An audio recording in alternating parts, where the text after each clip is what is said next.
et du tarif extérieur commun en vigueur depuis début janvier 2015 dans les pays membres de la CEDEAO. Parlons-en.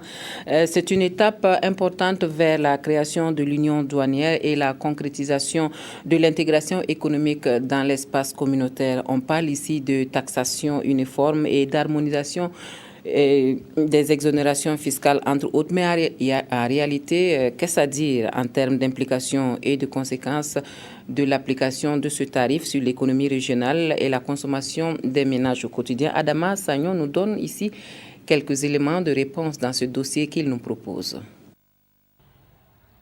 Depuis le 1er janvier 2015, le tarif extérieur commun est entré en vigueur dans les 15 États membres de la CEDEAO, la communauté économique des États de l'Afrique de l'Ouest. Il consiste à appliquer les mêmes droits et taxes aux marchandises entrant dans l'espace CEDEAO, indépendamment de leur point d'entrée et de leur destination. Conçu comme un instrument de politique commerciale et de recettes fiscales, le tarif extérieur commun TEC permet de taxer les marchandises selon la catégorie à laquelle elles appartiennent. Ainsi, les produits dont les populations ont le plus besoin sont rangés dans les catégories faiblement taxées. Par contre, les produits importés qui font la concurrence aux produits fabriqués dans l'espace communautaire sont fortement taxés. Le TEC CEDEAO est en réalité un élargissement du TEC UEMOA. Appliqué depuis 2000, le TEC UEMOA était composé de 4 bandes tarifaires, alors que le TEC CEDEAO, qui vient d'entrer en vigueur, compte 5 bandes tarifaires. La catégorie 0 qui concerne les biens sociaux essentiels est à un taux de 0% de droits de douane. On peut donner comme exemple à ce niveau les médicaments, donc qui sont taxés à 0% de droits de douane.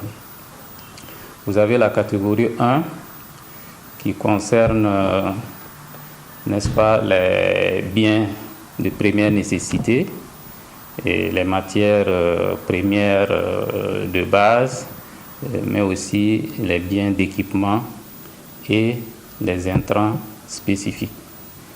Et cette catégorie de produits est taxée à 5%.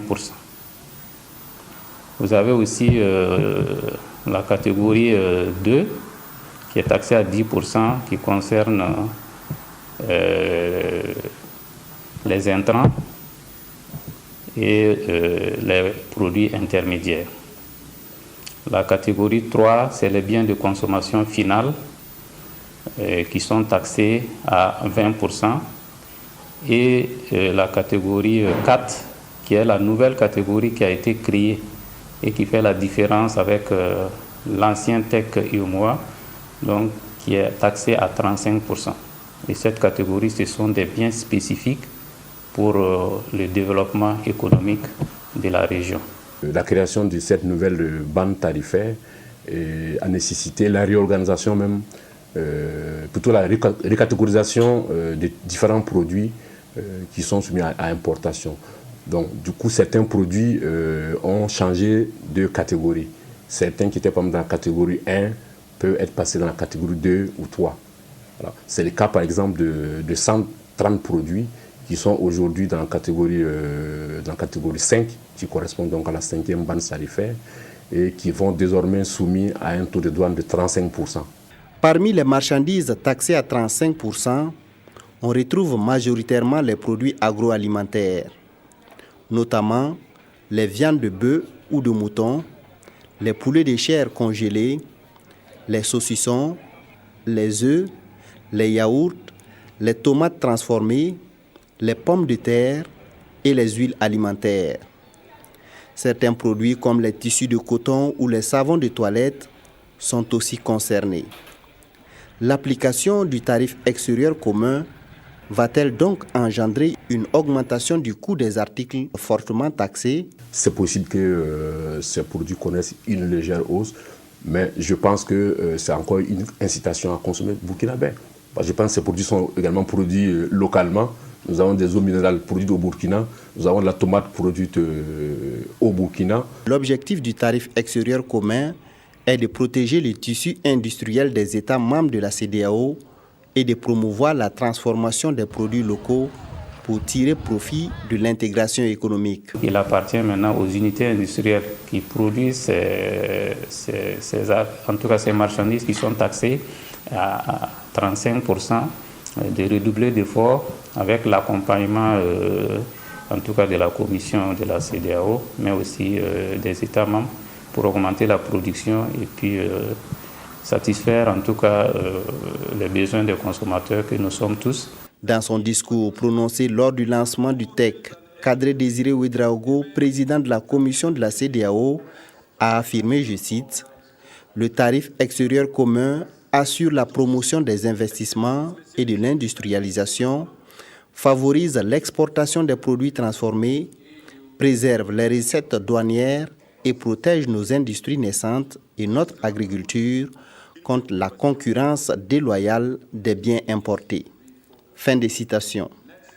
Au plan national, le tarif extérieur commun ne devrait pas avoir d'impact négatif sur l'économie burkinabé. Il a été diligenté des études d'impact sur l'économie de la région.